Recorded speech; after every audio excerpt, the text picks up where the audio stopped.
Je suis Anne Pioz, psychothérapeute, et je vous accompagne à retrouver une relation sereine et intuitive avec votre alimentation. La pleine conscience du pouvoir est un podcast qui vous accompagne à reprendre le pouvoir dans votre relation avec la nourriture, à sortir des injonctions de la culture des régimes et à ne plus vous sentir seul avec tout ça. Dans ce podcast, je partage des outils, des réflexions. Je vous parle aussi de pleine conscience et d'introduire dans votre quotidien plus d'observation de votre propre fonctionnement. Je vous propose également des témoignages de femmes et d'hommes qui vivent ou ont vécu un trouble du comportement alimentaire ou une relation compliquée avec leur alimentation. Leurs témoignages vous permettront, je l'espère, de réaliser que nous sommes nombreux à nous retrouver pris au piège de cette relation toxique. Je vous laisse avec l'épisode du jour. Bienvenue dans l'épisode 72 du podcast La pleine conscience du pouvoir. Aujourd'hui, nous allons parler d'autocompassion et des liens avec la pratique de la pleine conscience, entre autres. Pourquoi ce sujet ? Parce qu'il est pour moi central lorsque vous travaillez à retrouver une relation sereine avec votre alimentation et votre image corporelle, de développer la compassion envers vous-même. C'est même un pilier dans ce processus et dans l'accompagnement Indépendance Cannelle, je vous y encourage avant même de commencer l'étape 1 dont nous parlions la semaine dernière dans l'épisode 71. Ce processus de réconciliation avec vous-même passe par des étapes parfois remuantes, voire bouleversantes, et développer votre autocompassion sera un formidable appui tout au long de ce travail et bien au-delà, tout au long de votre vie. Pour échanger sur ce sujet, j'ai invité Leïla Kadilouche, qui est coach bien-être par l'autocompassion. Leïla vous propose très bientôt de vivre à ses côtés un cours d'autocompassion en pleine conscience que je vous recommande bien sûr à 1000%. Je suis ravie d'accueillir Leïla dans la pleine conscience du pouvoir. Merci d'avoir répondu à mon invitation. Et comment vas-tu, Leïla ? Je vais très bien, merci Anne, merci pour ton invitation, je suis vraiment très heureuse d'être ici. D'être ici et en même temps si loin, hein, puisque tu vis à Montréal, c'est ça ? Ouais, toujours, oui. Hein ouais, toujours oui. À Montréal, donc un océan nous sépare oui. Et des fuseaux horaires nous séparent, mais nous voici ensemble réunis aujourd'hui. Est-ce que tu veux bien te présenter un peu plus et peut-être nous expliquer ce qui t'a amené à enseigner l'autocompassion ? Oui, avec plaisir. C'est toujours un exercice compliqué pour moi de me présenter. Je trouve ça toujours difficile comme exercice. Moi, j'habite à Montréal, donc je suis coach bien-être par l'autocompassion. Qu'est-ce que ça veut dire ? Ça veut dire que j'utilise des outils de coaching, mais que tout est centré sur l'autocompassion. Mmh. Donc, on va expliquer plus en détail qu'est-ce que c'est l'autocompassion. Mais donc, dans l'objectif du coaching par l'autocompassion, l'objectif n'est pas forcément le changement. Mmh. L'objectif est d'accueillir la souffrance d'une manière tendre, en fait. Mmh. Donc, on se centre souvent sur des problématiques qu'on ne peut pas changer, qui ne sont pas complètement sous notre contrôle. Mmh. Et ce qu'on observe souvent, c'est que quand on arrive à accepter les situations, c'est là où le changement se produit. En fait. Oui. Et donc, pour continuer de me présenter, je pense que c'est la maladie qui m'a amenée à l'autocompassion, parce que je suis malade chronique, une maladie génétique assez rare, et j'ai eu aussi des grosses problématiques de santé mentale et d'anxiété. Oui. Et le psychologue qui me suivait à l'époque faisait de la pleine conscience, donc ça faisait de la thérapie par la pleine conscience. Et donc, très jeune, j'avais une vingtaine d'années, j'ai commencé à méditer, à pratiquer la pleine conscience. Ça m'a énormément aidée, couplée à la thérapie, bien sûr. Pas juste la pleine conscience.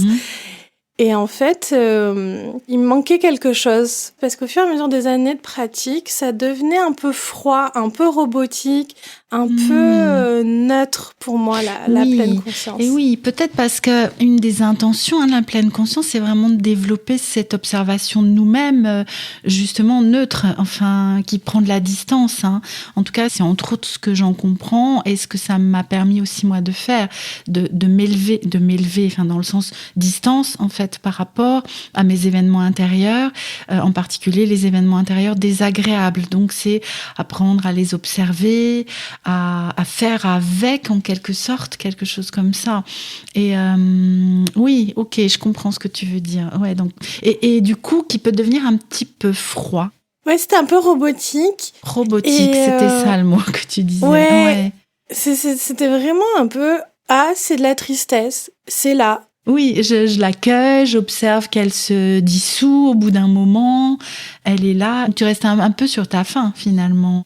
Oui, c'est ça, je restais vraiment... Et des fois, j'avais des états qui étaient tellement difficiles, en fait, que c'était difficile d'être en pleine conscience avec. Enfin, C'était un peu comme si ça empirait l'état. D'ailleurs, j'ai fait une formation avec...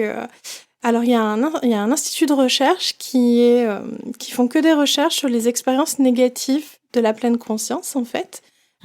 Ça s'appelle Cheetah House, c'est à l'université de Brown aux États-Unis. Oui. Et ils font une formation qui s'appelle Do Not Harm pour les praticiens de pleine conscience, en fait, pour justement comprendre les risques de la pleine conscience, comprendre ce qu'on peut mettre en place pour prévenir ça, quoi faire si une personne décompense pendant une pratique, etc. Oui, c'est important ce que tu dis là, de bien prendre conscience, c'est le cas de le dire, que c'est pas forcément une pratique sans risque, en fait. C'est pas juste un truc comme ça de bien-être. Enfin bon, cela dit, je pense qu'il y a des effets secondaires à tout, mais voilà, on peut avoir l'impression qu'il y a aucun risque effectivement à pratiquer, et donc voilà, ça met des warnings là-dessus. C'est important. Et en fait, quand j'avais des moments très très anxiogènes et que je pratiquais, j'avais l'impression que ça empirait.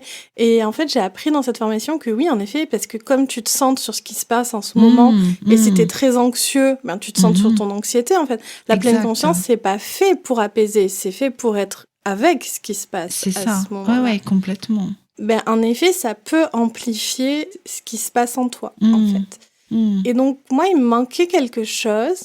Je ressentais que mon critique interne baissait pas, en fait. Donc, si tu veux, je l'observais, je prenais de la distance, je diffusionnais avec, je le croyais moins, je le croyais pas, ou plus, ou moins souvent, ça dépend des moments. Oui, ça va, ça vient quand même dans ce processus, oui.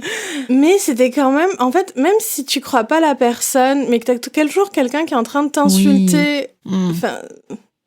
Oui, ça atteint quand même au bout d'un moment. C'est ça. Ouais.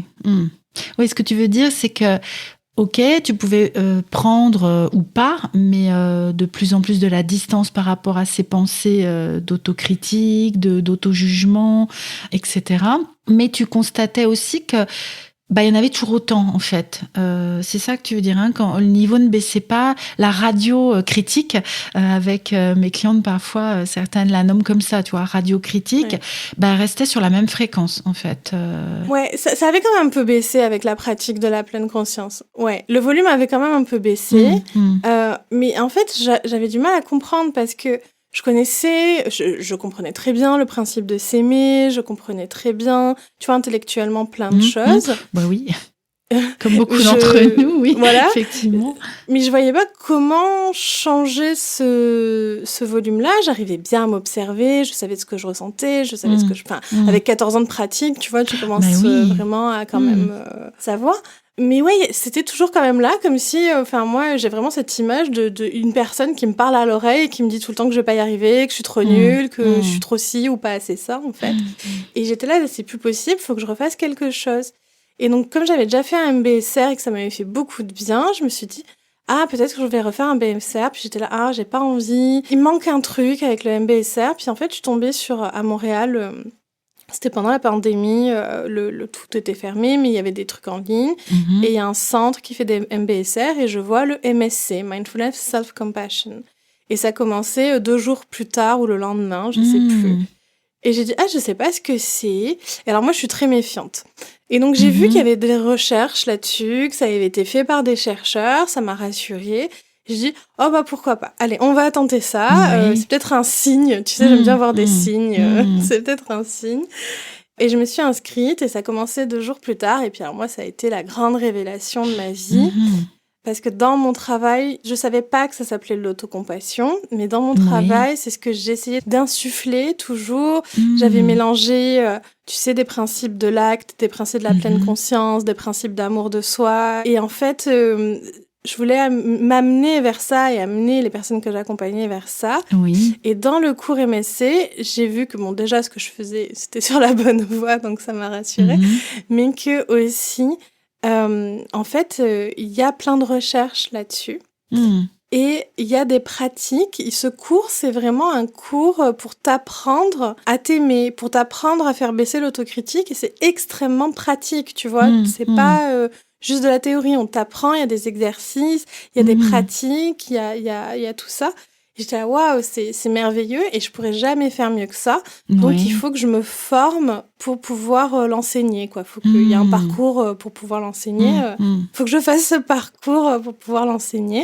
Et ça m'a pris 2 ans pour pouvoir enseigner. Ça a été beaucoup plus sérieux que ma formation de coaching, d'ailleurs, Oui, qui elle-même était sérieuse tout de même. Qui était sérieuse tout de même, oui, parce qu'elle est reconnue à RNCP et tout ça. Mais on voit vraiment que, tu sais, c'est fait par des chercheurs et tout ça. Enfin, c'est vraiment très cadré. Oui, tu sentais et tu sens qu'il y a des fondations autour de cette approche, en fait, qui a été réfléchie, pensée, testée, comme l'est le MBSR. Le MBSR, nous en avions parlé avec Virginie Dantonville dans l'épisode. Alors, j'ai plus le numéro en tête, mais vous le retrouverez ou nous vous le mettrons dans la description de l'épisode. Mais nous avions enregistré avec Virginie, qui est instructrice en méditation de pleine conscience, un épisode où nous avons parlé de ce cycle de 8 semaines aussi, qui est le MBSR, où c'est vraiment, et j'imagine, tu vas nous en dire plus, mais que c'est pareil, c'est très cadré en fait. Il y a un protocole à respecter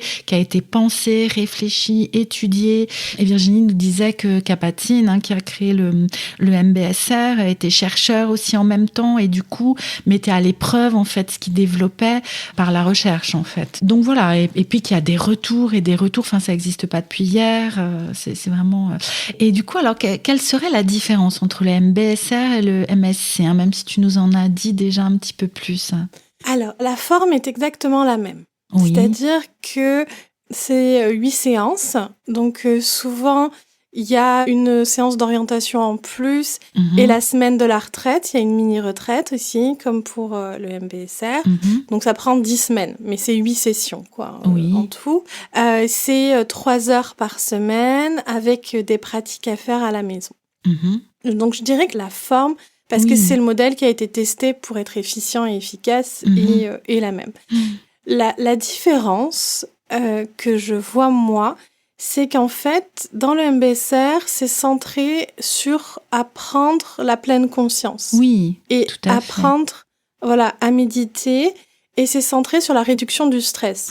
Mindfulness Based Stress Reduction. Le MSC, Mindfulness Self-Compassion, on n'est pas là pour apprendre la pleine conscience, même c'est un outil qu'on utilise beaucoup. C'est pas central. On est là pour apprendre à être en compassion avec nous-mêmes et donc on est là pour apprendre à porter notre souffrance d'une manière tendre. Et donc je dirais que si on n'a pas une appétence pour la méditation, le MBSR peut être très compliqué et très challengeant. C'est clair, parce qu'en plus des séances, il y a la pratique personnelle à avoir entre les séances qui est assez intense. Donc, 30 minutes tous les jours. Au moins. Donc voilà, oui.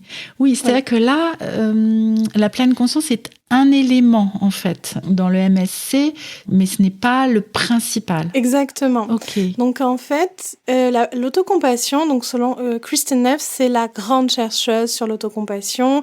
Et donc, Kristin Neff et Christopher Gammer, ce sont les 2 chercheurs qui ont créé le MSC. Et ce sont vraiment les 2 chercheurs qui ont initié... c'est le pendant de côté compassion de Jon Kabat-Zinn, quoi, en fait. C'est 2 personnes. Oui, ok. Voilà. Donc, Kristin Neff, elle a fait une modélisation de l'autocompassion. Et cette modélisation, c'est qu'il y a 3 composantes à l'autocompassion. Donc, la première composante, c'est en effet la pleine conscience. Parce que si je ne vois pas que je souffre, si je ne vois pas mon autocritique, je ne peux pas m'amener de compassion. Exact, ça, c'est un peu compliqué, effectivement. Voilà. Ouais. La pleine conscience sert aussi à réduire l'hyper-identification, c'est-à-dire ces moments où on va amplifier une réalité, une pensée, un ressenti, et à remettre un petit peu de justesse dans nos pensées, nos croyances, nos ressentis. Et on va travailler le être avec aussi, avec la pleine conscience. Donc ça, c'est la première composante. La deuxième composante, c'est l'humanité commune, en fait. On sort d'une identification de soi et on se donne de la compassion, pas parce qu'on le mérite, pas parce qu'on a bien fait, pas parce que je sais pas quoi, mais on se donne de la compassion parce qu'on souffre. Et en fait, ça part de la croyance que tout être qui souffre devrait avoir accès à de la compassion. En fait. Ce serait pas mal, effectivement. Hein. Voilà. Dans l'absolu, ce serait vraiment bien. Ouais. Ça part du principe qu'en fait, tout ce qui nous unit en tant qu'être humain, c'est la souffrance. Moi, je peux me sentir très éloignée de certaines personnes qui n'ont pas du tout la même vie, les mêmes valeurs, les mêmes croyances que moi. N'empêche que ces personnes souffrent et moi aussi, en fait. Oui, c'est comme un fil, finalement, qui va nous relier tous en tant qu'humains et même dans des espèces animales. Enfin, voilà. C'est cette souffrance qui nous lie, quelles que soient, oui, comme tu disais, nos valeurs, nos croyances, nos engagements, etc., etc.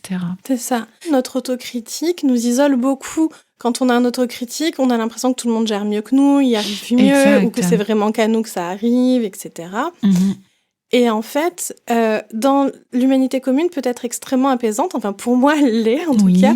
Et moi, il y a une phrase que j'aime beaucoup à chaque fois, c'est de me dire « Waouh, à cette seconde-là, à l'échelle de l'humanité, c'est impossible que je sois la seule être humain à ressentir ça, en fait. » Exact.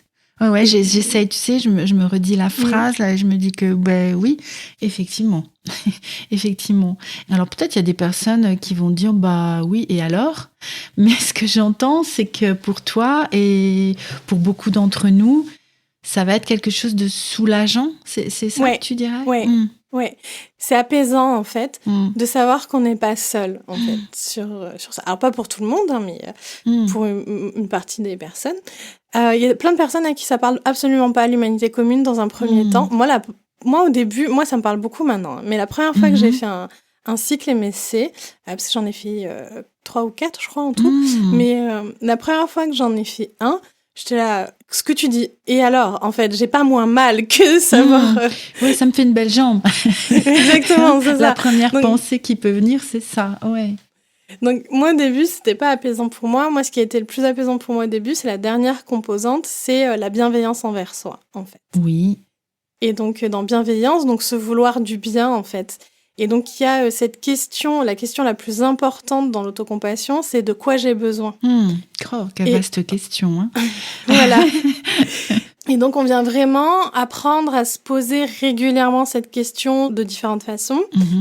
Et à savoir identifier nos besoins, on vient vraiment apprendre à identifier nos besoins et à nous amener ce dont on a besoin, en fait. Oui, donc les identifier et savoir comment y répondre. Exactement. Et très, très souvent, on va aussi se dire « Qu'est-ce que j'aurais besoin d'entendre, en fait ?» Souvent, on attend plein de choses des autres, qu'on nous fasse pour nous, qu'on nous dise, qu'on nous prenne dans nos bras. Et nous, on vient apprendre à se l'amener nous-mêmes, ça, en fait. Oui, si je comprends bien, parce que tu vois, moi, j'avais un petit peu de mal à faire la différence entre l'autocompassion et l'auto-bienveillance. Et ce que j'entends là, c'est que l'auto-bienveillance est une composante de cette autocompassion. Qui se tricote autour de prendre conscience déjà de ce qui nous fait du mal finalement, parce que si on ne peut pas l'observer, on peut difficilement y répondre. L'humanité commune, de se dire ok, mais je ne suis pas seule à vivre ça, et il y a quelque chose qui nous relie tous en tant qu'être humain. Et puis cette auto-bienveillance qui est identifier mes besoins, savoir comment y répondre. Et tout ça, c'est l'autocompassion. C'est exactement ça. Et tout ça, ça part du prédicat que, en tant qu'être humain, nous sommes imparfaits et nous sommes faillibles. Ça vient avec la condition d'un être humain. On a un petit paquet de bienvenue quand on est né en tant qu'être humain. Et il y a ça dedans, en fait. Et c'est là où le coaching par l'autocompassion est différent, parce que dans un coaching classique, on peut essayer d'atteindre une certaine perfection ou cette formule bien souvent reprise de la meilleure version de soi-même. Là où dans un coaching d'autocompassion, on vient se dire, on est imparfait, on est faillible.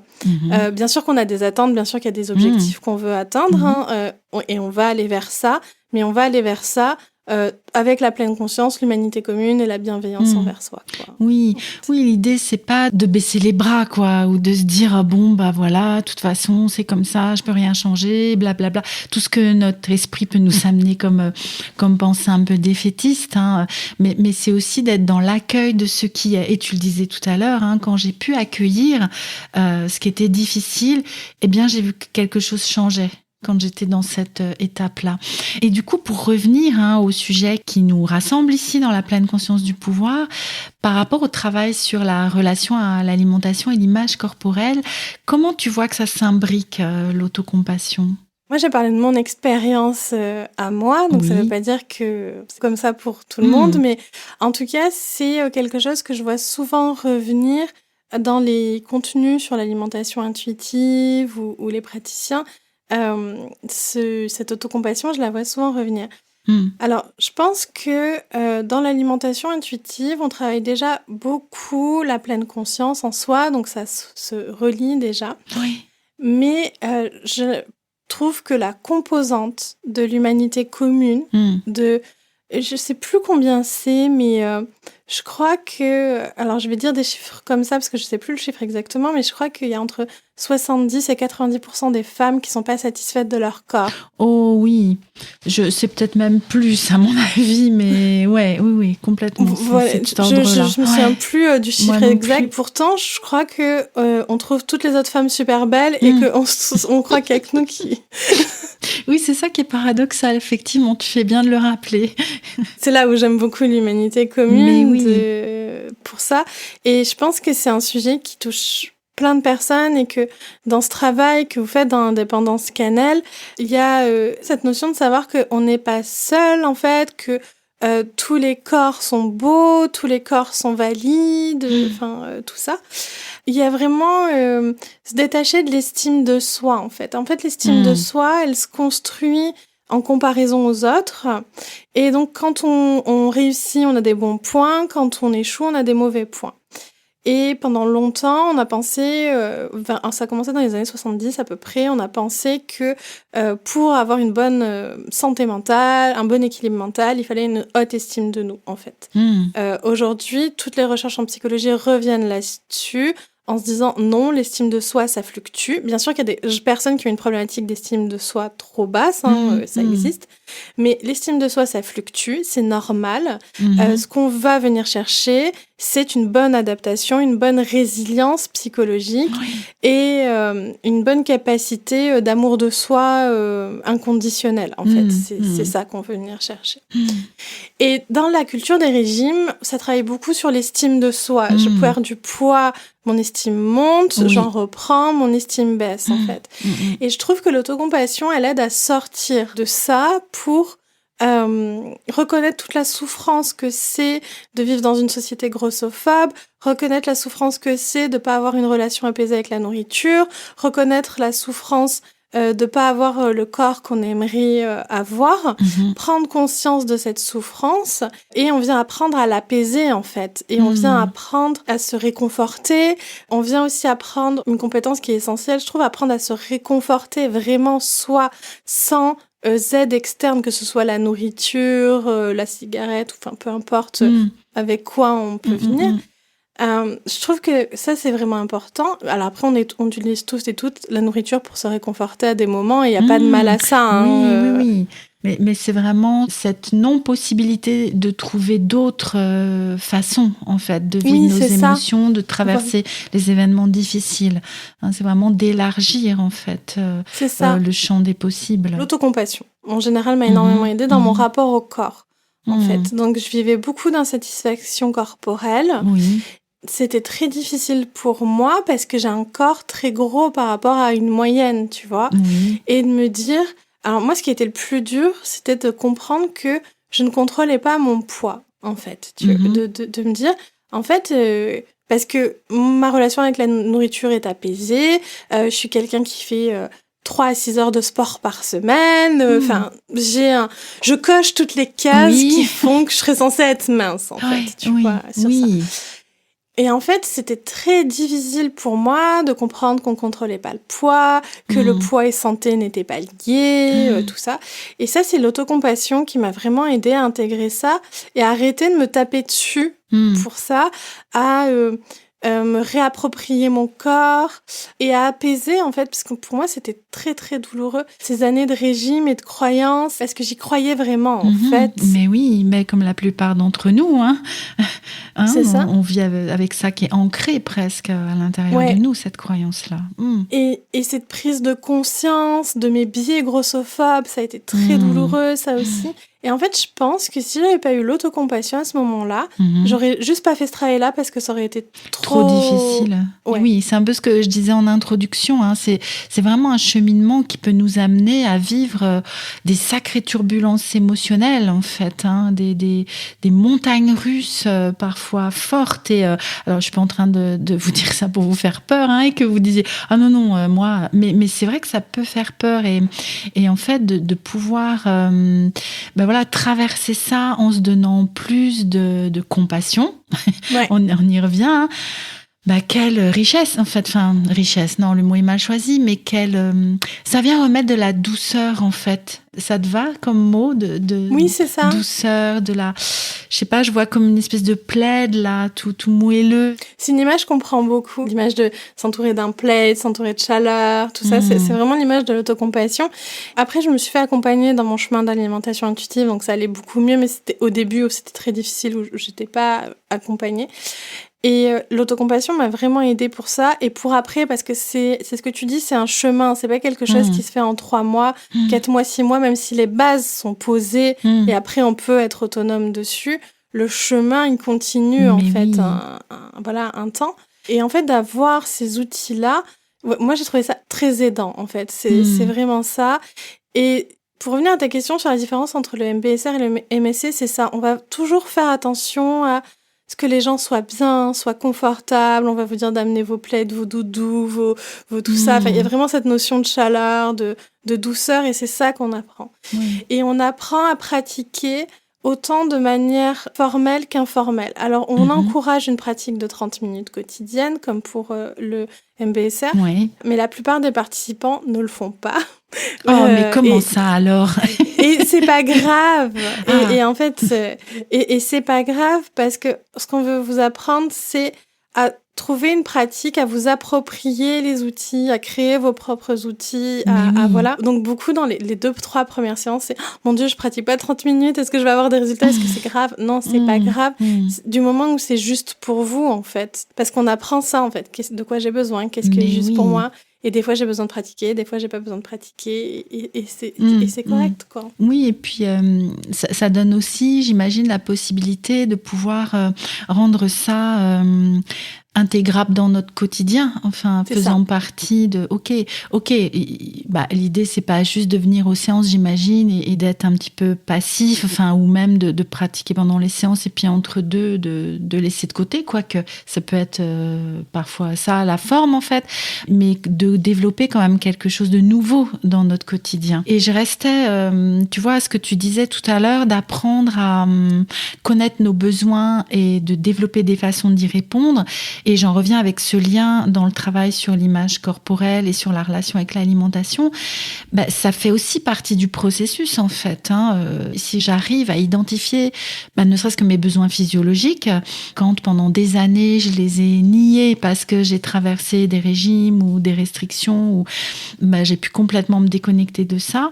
Donc, mes besoins physiologiques, mes besoins psychiques, émotionnels, intellectuels, enfin bref, dans toutes les sphères, en fait. Et je reste avec la puissance que ça doit avoir de pouvoir apprendre ça avec tout le reste, mais c'est ça qui m'accroche là tout de suite dans ce développement de l'autocompassion. Moi, je trouve que c'est extrêmement pourvoyant. Alors, les bénéfices qu'on vient chercher, c'est une baisse de l'autocritique, un mieux-être, une plus grande satisfaction de vie. On observe une réduction du stress aussi, en fait, parce que l'autocritique est un grand facteur de stress. Oui. Oh oui.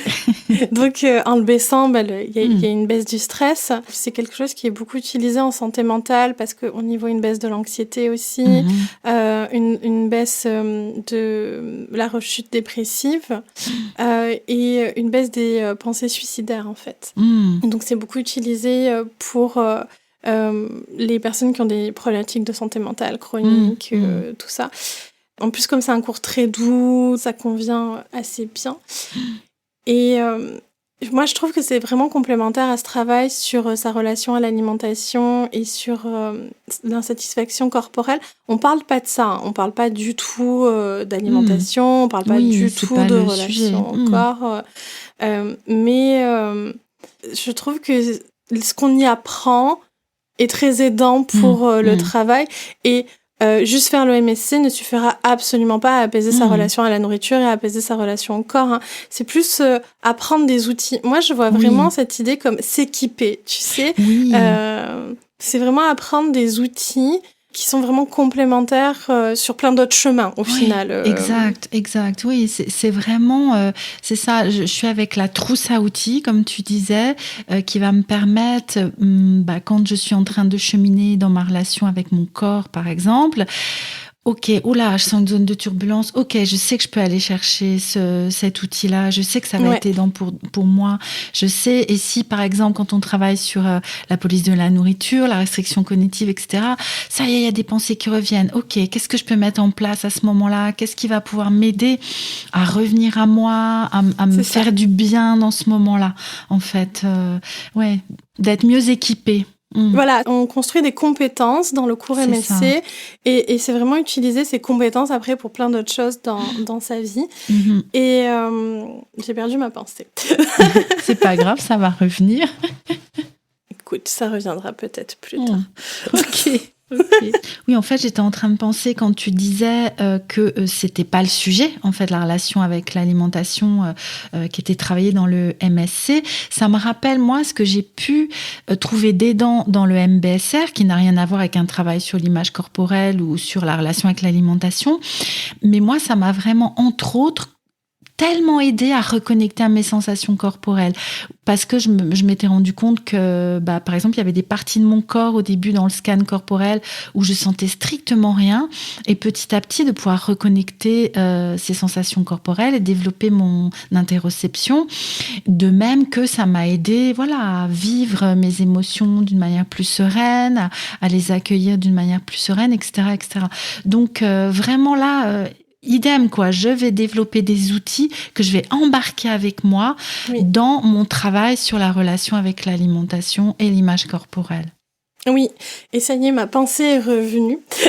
Et en fait, ce que je voulais dire, c'est que il y a deux types d'autocompassion, en fait. Donc, on apprend les deux types. Il y a l'autocompassion yang, qu'on appelle aussi féroce. Et dans celle... Oh, j'ai peur. L'image, c'est l'image de la maman ours qu'on prend. Et c'est l'autocompassion où on apprend à poser ses limites, à dire non, à subvenir à ses besoins. Et on apprend aussi à se motiver avec bienveillance et pas à se taper c'est dessus. Ça. Et après, il y a l'autocompassion yang, qu'on appelle tendre aussi, où là, on vient apprendre à s'apaiser, à valider nos ressentis, parce qu'on est toujours en train d'invalider ce qu'on vit et ce qu'on ressent. Mais oui. Et on apprend aussi à se réconforter, en fait. Et donc, la différence entre se réconforter et s'apaiser, c'est que s'apaiser, c'est vraiment dans les sensations corporelles.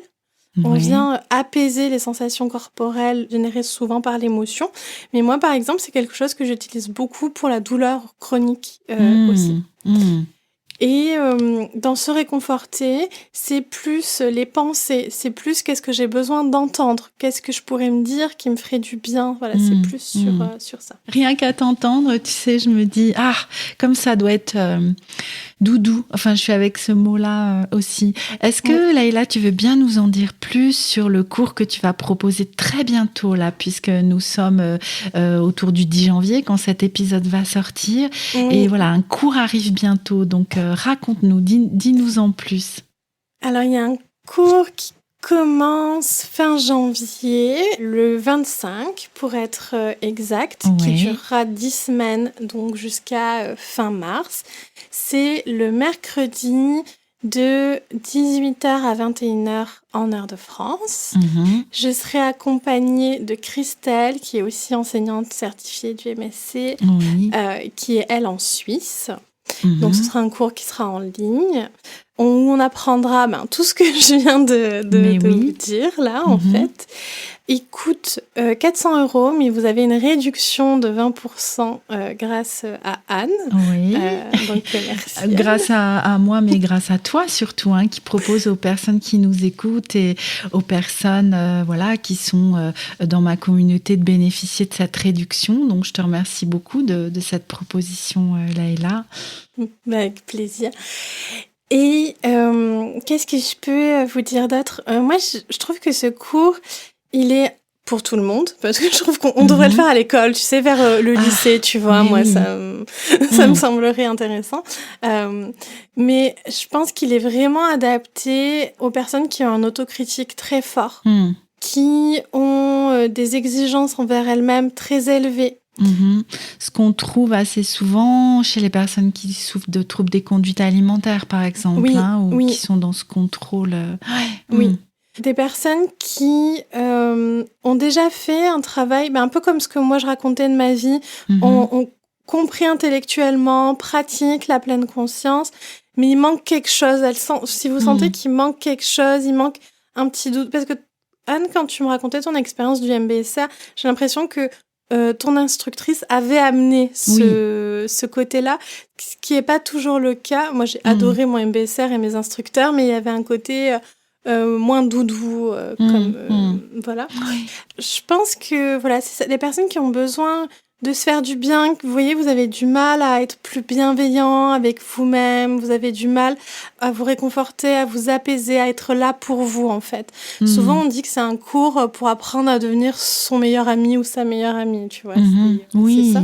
Et d'ailleurs, je fais une petite parenthèse, tu accueilles des hommes et des femmes dans ce cours ? Oui, ok. Oui, c'est ouvert à tout le monde. Il y a juste un petit entretien, donc vous vous inscrivez et après, vous prenez rendez-vous pour un petit entretien, soit avec moi, soit avec Christelle. C'est vous qui choisissez vers qui vous voulez aller, selon l'inspiration que vous avez à ce moment-là. Et on fait juste un petit point parce qu'il peut y avoir des moments où c'est peut-être pas le meilleur moment pour vous. Alors ça, c'est pas à nous de juger, mais on fait un point ensemble quand même. Il n'y a pas de contre-indication, même en termes de santé mentale ou quoi que ce soit, mais dans certains cas, nous, on va préférer quand même être en lien avec votre psychiatre ou votre psychologue pour valider ça et valider que c'est bien pour vous. Au demeurant, si on se rendait compte que c'était pas bon pour vous, bien entendu que vous êtes remboursé entièrement. Et voilà, mais c'est un peu un petit rendez-vous de prise de contact et aussi de nous s'assurer que c'est sécuritaire pour vous de suivre ce cours à ce moment-là de votre vie. En fait. Et encore une fois, moi, j'ai une personne dans mon dernier cours qui a eu un diagnostic de cancer, en fait. Et donc, je lui ai proposé d'arrêter le cours et elle a voulu absolument continuer. Et c'est ce qui l'a aidée et tenu la tête hors de l'eau. Et en fait, je pense que c'est pas tant les circonstances que ce dont on a besoin. Encore une fois, on revient à ça à ce moment-là. Voilà. Et autant, il y a une autre participante au début, moi, je lui ai émis mes doutes sur le fait que ce soit le meilleur moment pour elle parce qu'elle avait une période professionnelle extrêmement chargée, en lui disant, je pense que c'est peut-être bien d'attendre un prochain cours. Et elle, ça a résonné en elle, ça, en disant, ah oui, je pense que tu as raison, et voilà. Donc, mais donc peut-être que pour une autre personne, moi par exemple, je vis en ce moment une période extrêmement chargée professionnellement et je pratique encore plus parce que ça me soutient. Enfin, ça dépend des gens, quoi, après. Bien sûr, oui, je trouve que c'est super important, cette attention que vous prenez à vérifier avec la personne, déjà que le programme est fait pour elle, en fait, et que ça répond à ce qu'elle en attend, mais aussi qu'il n'y aurait pas une contre-indication, finalement, qu'elle soit au niveau médicale ou de la période ou voilà, est-ce que ce serait pas mieux de reporter? Enfin, ouais, je trouve que c'est vraiment important ce que vous faites. Ça nous permet de connaître les difficultés des uns et des autres aussi et de faire attention à ça. Tu vois, par exemple, dans la retraite, il y a une pratique de manger en conscience. Si, selon comment notre relation à l'alimentation est troublée, ça peut être très difficile, cette pratique-là. Et si nous, on le sait d'avance, on peut proposer à la personne de plutôt boire un thé, boire un café en conscience, adapter ça, quoi, en fait, complètement. pour elle. Mais oui. Donc, c'est un travail en groupe, c'est un cours en groupe. Tout à fait. Tu me disais, avant qu'on commence à enregistrer, vous démarrez le cours s'il y a 8 personnes, et dès qu'il y a 8 personnes, c'est confirmé. Et pour le maximum, tu dirais quoi ? Moi, je sais pas, on n'a pas fixé, c'est vrai, parce que c'est rare qu'on atteigne, tu sais, un chiffre qui soit trop grand. En général, on est une dizaine de personnes. Moi, je trouve qu'au-delà de 15, je crois que s'était dit avec Christelle qu'au-delà de 15 personnes, je trouve que c'est plus intéressant de maintenir des groupes plus intimistes, quoi, en fait, en soi. Ce qui est demandé, c'est en ligne, c'est demandé donc d'être présent à toutes les séances, sauf urgence, bien entendu, ou enfin de faire son maximum pour être là au maximum. De mettre sa caméra, c'est pour une raison de sécurité. Si vous n'allez pas bien, on peut le voir en fait, tout simplement, et intervenir. Il y a beaucoup de pratiques, il y a toujours de la théorie, mais c'est aussi énormément de pratiques. Et il y a beaucoup d'échanges. On vient cultiver cette humanité commune. Il n'y a jamais l'obligation d'échanger. Jamais. C'est vous qui jugez ça, et voilà. Il y a beaucoup de partage pour créer justement cette humanité commune-là. Et entre les séances, du coup, sont proposés des pratiques, des exercices. C'est quoi les devoirs alors ? C'est quoi les devoirs ? Alors, il y a un petit cahier, comme à l'école, on vous demande d'acheter qui s'appelle « Mon cahier d'autocompassion en pleine conscience ». Et donc, il y a un petit cahier. Et la proposition, c'est chaque semaine, on introduit une nouvelle pratique. Donc, c'est la pratique de la semaine à faire du mieux qu'on peut. Et il y a toujours une pratique informelle et une pratique formelle. Donc, de pratiquer les deux. Dans l'idéal, pratique informelle et formelle cumulée en temps de 30 minutes quotidien, mais ça, on fait comme on peut. C'est pas une obligation formelle, mais de pratiquer le plus possible. Et ensuite, donc, dans le cahier d'autocompassion, est repris à l'écrit toute la théorie que nous, on partage. Donc, ça permet aussi... nous, on vous encourage à pas prendre de notes, en fait, pendant le cours, à vraiment être là et vivre l'expérience. Mais on peut avoir peur d'oublier des choses, on peut avoir peur de perdre de l'information ou quoi que ce soit. Faut pas s'inquiéter, tout est dans le cahier, tout est retranscrit dans le cahier déjà à l'écrit. Et après, en plus, il y a des petits exercices. Alors, on vous encourage à les faire aussi. C'est des petits exercices à l'écrit, tu vois. Je te parlais des différents types d'autocompassion. Quand on est à ce moment-là du cours, on reprend, on réexplique dans le cahier les différents types d'autocompassion. Et il y a des petites questions pour savoir de quel type on a le plus besoin en ce moment, en fait. Oui, pour définir ça. Voilà. Et donc, ça, c'est un peu à voir. Il y a des participants qui ont le temps de pratiquer et de faire le cahier à côté. Il y en a d'autres qui n'ont pas le temps, qui pratiquent, et c'est déjà merveilleux, mais qui n'ont pas le temps de faire le cahier. Et c'est pas un souci parce que elles le refont, enfin je dis elles parce que j'ai eu que des femmes pour le moment, mais les hommes sont bienvenus. Elles le refont après, en fait. À la fin du cours, elles reprennent le cahier avec les exercices et ça leur refait un rappel de tout ça. Et puis comme tu disais tout à l'heure, de toute façon, l'idée c'est de développer des compétences qui vont être utiles toute notre vie finalement. Donc l'idée c'est pas de se mettre de la pression en 8 semaines, ça y est, il faut que ce soit de pas rajouter à nouveau ce truc-là, en fait.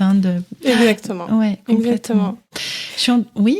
Non, j'allais dire que souvent, les craintes sont sur la durée. Tu sais, comme ça dure 3 heures, puis il y a une petite retraite aussi d'une demi-journée. En fait, ça passe très vite. Une fois qu'on est dedans. Et puis, c'est vraiment un moment... Alors, vous allez avoir de la résistance à venir. Hein. Moi, j'en ai eu un plein. C'est le soir, après notre journée de travail, on est fatigué. Enfin, c'est normal. Mais en fait, ça fait du bien pendant qu'on est là, en fait. Oh oui. Je confirme, en tout cas, c'était le cas pour le MBSR. Hein. C'était tellement bienfaisant pour soi, en fait, que les 2-3 heures passent vraiment hyper vite, quoi. Et si vous voulez pas vous inscrire, mais que vous voulez quand même en savoir plus sur l'autocompassion, moi, j'ai un podcast qui parle que de ça, qui s'appelle Dose d'amour. Mais si vous aimez plutôt la lecture, il y a un livre qui s'appelle L'autocompassion de Christopher Gammer qui explique tous les principes, les 3 principes, comment pratiquer, etc., qui est vraiment bien. Merci pour ces ressources, Leïla. Et bien sûr, nous mettrons dans la description de l'épisode le lien vers ton podcast, le lien peut-être vers le livre sera dans l'article avec le podcast. Et donc, où est-ce qu'on peut te retrouver sinon, Leïla, si on veut te questionner sur le cycle, si on veut juste échanger avec toi, te remercier pour ce que tu nous as partagé là, comment on peut faire? Qu'est-ce qui est le mieux? Alors déjà, il faut vraiment pas hésiter, parce que moi j'adore échanger avec vous, avec tout le monde, rencontrer de nouvelles personnes. Et ma passion dans la vie, c'est de parler d'autocompassion. Donc il faut pas hésiter à venir me demander d'autres ressources ou des précisions, ou savoir est-ce que ça pourrait être adapté à vos difficultés, vos problématiques, tout ça. Moi j'adore parler de ça. On peut me retrouver principalement sur Instagram, pour échanger avec moi, ou sur Messenger aussi, avec Facebook. Il y a aussi un moyen de me contacter directement sur mon WhatsApp professionnel. Mais c'est vrai que là où moi je suis le plus souvent, c'est sur mon Instagram, leila.lklcoaching. Et puis par mon site, on peut aussi m'envoyer un mail et échanger avec moi. Et bien sûr, nous mettrons tous les liens pour te joindre, Leïla, dans la description de l'épisode. Et bien entendu, le lien pour vous inscrire au prochain cours qui commence le 25 janvier, avec la réduction de 20% que tu proposes pour les auditeurs et les auditrices de ce podcast. Voilà, il suffira que vous cliquiez. Et encore une fois, si vous avez des questions, n'hésitez pas à questionner Leïla directement. Je te remercie beaucoup, Leïla, pour être venue dans la pleine conscience du pouvoir. Bien sûr que nous aurions encore tant à dire sur le sujet, peut-être à nouveau un autre épisode une prochaine fois, et pour que tu nous partages la suite aussi de ton expérience. Je te remercie beaucoup, je te souhaite une bonne fin de journée, un très bon prochain cours. Alors, moi j'aurais bien aimé m'inscrire, mais là ça colle pas avec mon emploi du temps, mais une prochaine fois, vraiment, j'espère rejoindre moi aussi ce cours et partager cette expérience avec toi. À très bientôt, Leïla. Merci beaucoup Anne de m'avoir invitée, c'était vraiment un plaisir. Un plaisir partagé et j'espère que ce le sera aussi pour vous. Merci d'avoir écouté cet épisode. N'hésitez pas à le commenter comme d'habitude, à laisser un avis, des étoiles, plein de choses super positives et je vous donne rendez-vous très bientôt dans un prochain épisode de la pleine conscience du pouvoir.